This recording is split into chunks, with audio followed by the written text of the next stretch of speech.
Hi and welcome to my garage. My name's Mike, this is my garage, and this is me talking about a car I've had for a while now. It's a 2007 Jaguar XKR.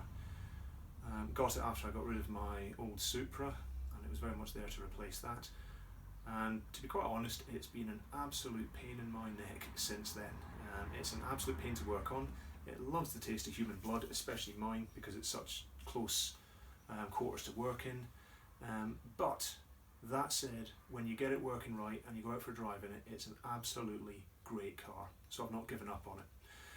However, a little bit of potted history before I go into why I'm making this video today. A while back I sent it into a specialist for an engine rattle, which was diagnosed as the timing gear. So a whole new set of guides, tensioners, chain, all the rest of it got fitted. What wasn't fitted properly was the crank pulley bolt, which then fell out. The crank pulley fell off. I lost cooling but didn't realise it at the time, and a very long story short, the engine overheated and blew a piston. A lot of discussion with the garage concerned then resulted, which after a little bit of to and fro, they agreed to repair my engine for me at their cost, without admitting liability, a lot more to it than that, but basically I got my engine fixed, so I was happy. So I got the car back after a fairly long repair time, after getting a lot of other work done to it, balancing and all the rest of it. And then it developed a bit of a drink problem. The oil consumption, best I can guess, is around 2/3 a litre every 1,000 miles, which on the scheme of things isn't too bad. Up to a litre is generally considered acceptable, but with the history of that engine, what had been done to it, I wasn't very happy with that and I wanted to start digging into it. The problem with that is it was still rattling on startup, which is why I'd gone into that specialist in the first place.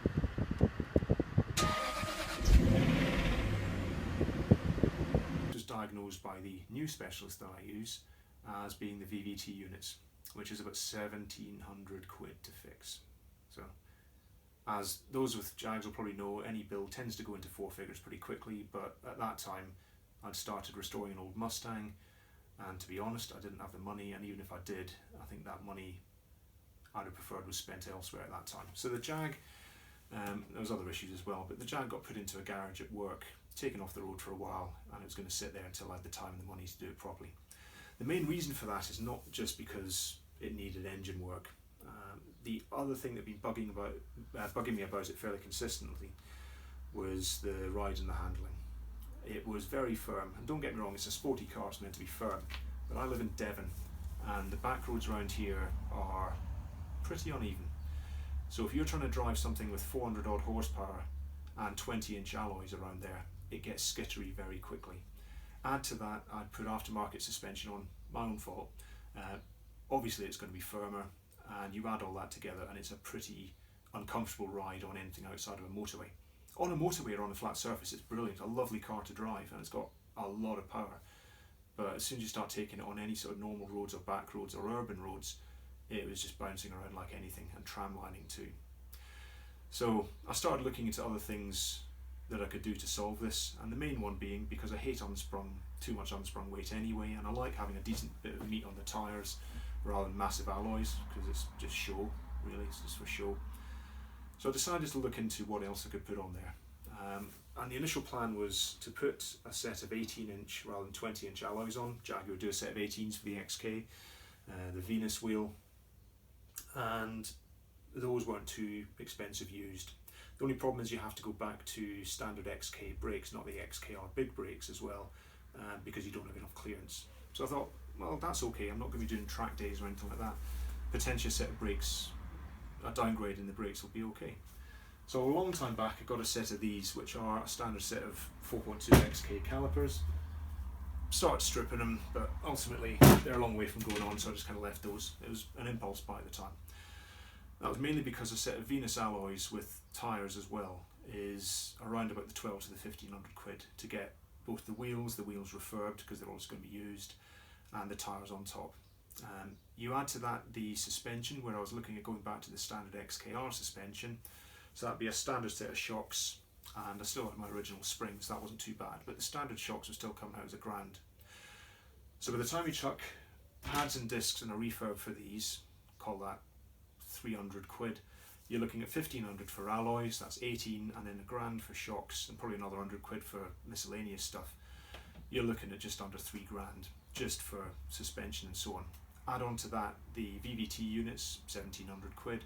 Add on to that the oil consumption issues, who knows what that could be. That's when I decided to lay it up and just wait out for it. However, I was getting a bit of pressure from my wife, who really loves that Jag, and there was no way I was going to get the Mustang done in peace. So I thought, right, let's get the Jag done. And also it was bugging me. I wanted to know what was wrong. I don't like leaving things half done. So I brought it out of retirement, did a compression check, did a few other checks, and the bottom end, the compression was broadly okay. Between the two banks there was a difference, but internally across the 4 cylinders on each bank, it was looking within 10% of each other, which would suggest the bottom end compression is okay.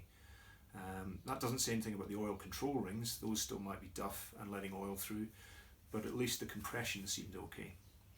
At the same time I had a bore scope and I had a look inside the cylinders, and as expected they were very oily, but the spark plugs looked like they were burning well, but there was a lot of oil on the threads of them as well, so I definitely knew oil was getting into the engine, which was no great surprise. So that's really down to, as I said, piston rings in some form, be it oil control or compression rings. It's down to top end, spark plug boss seals, valve stem seals, that kind of thing. Or potentially it's an issue with the breather system, because if the breather system's blocked, then you build up crankcase pressure and that starts forcing oil into places it shouldn't, and it starts getting burned or leaked out. So all of those are things I decided to start looking into. So I've booked the car into a specialist. They're going to do the VVT units, but at the same time first they're going to try and diagnose the oil consumption. If it turns out to be valve stem seals, that's, it's head off work, but then you have to get to the head to do the VVT units anyway, so combine the two jobs, and that's one of the things I want to get it back and all will be good. The only concern is if it's lower end, if it turns out to be piston rings, but that's a whole nother conversation. And as I said, the compression checks seem to be okay, so hopefully it's going to be top end and expensive but fixable, whereas bottom end is ruinously expensive, and depending on what state the block's in might result in me having to get a new block or indeed a second-hand engine. So that's a whole other conversation I'll have if that's the case. So in 2 weeks' time when it goes in there, I'll make another video and update what was found there. Might even try and film it depending what they're like, with me taking a camera in there. But as I said, that still leaves me with about £3,000 worth of planned suspension, wheels, tyres and brakes work. But I started looking into it at the same time, and purely by chance saw an XK that was braking, got in touch with the bloke, and managed to get a full set of Venus alloys, a bit scabby but workable, with tyres, good tyres as well, for 400 quid, which I thought was a bit of a score, especially since the front tyres especially are pretty much brand new, and the rears have got plenty of meat in them and they've got even wear. So okay, a little bit scabby, need a bit of a clean up, can always refurb them later, but that's a big result. I then thought, well, if the guy's selling the tyres that cheap, I wonder if he's got a set of suspension. Because one of the things I'd also looked at was the XK suspension, not the XKR, the XK.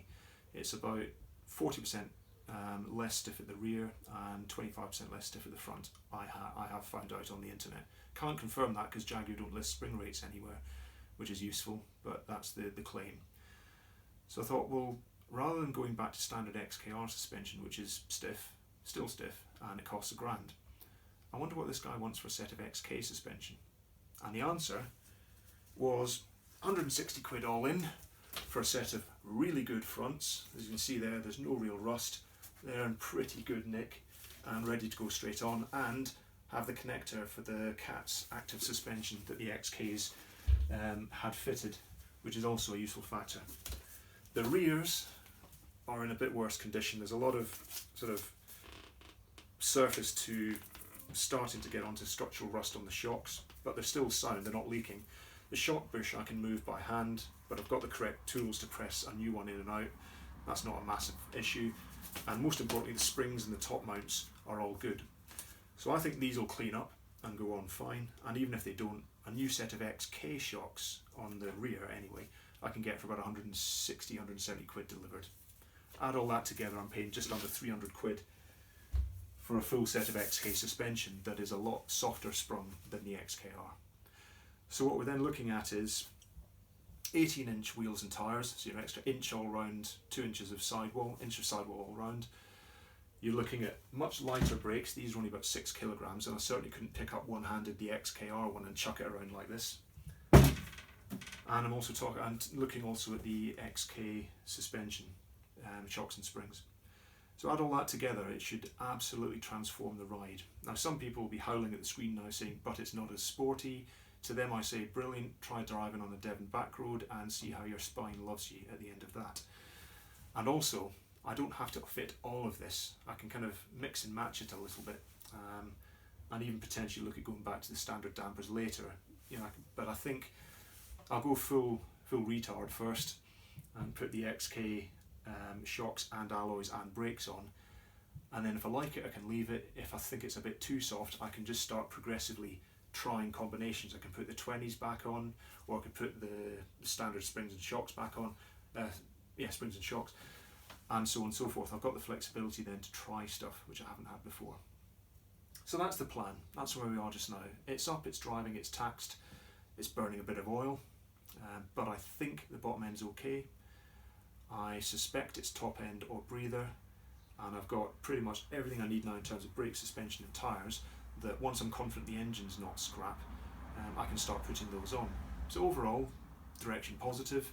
And one of the things, and one of the reasons I made this video, was I took a little bit of a time out while the little one's sleeping to go and check the breather system, because this is the positive crankcase ventilation valve, sits on top of the right hand bank of the engine and basically routes these crankcase gases back out into the intake. And there's two ways you can generally diagnose, the internet tells me, whether these are working or not. The first one is to shake it and see if it rattles. If it rattles, it works. Not hearing any rattle. And secondly, it should be a one-way valve. So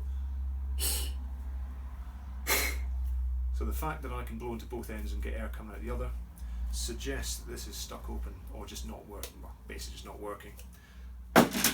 So a new one of those is on order.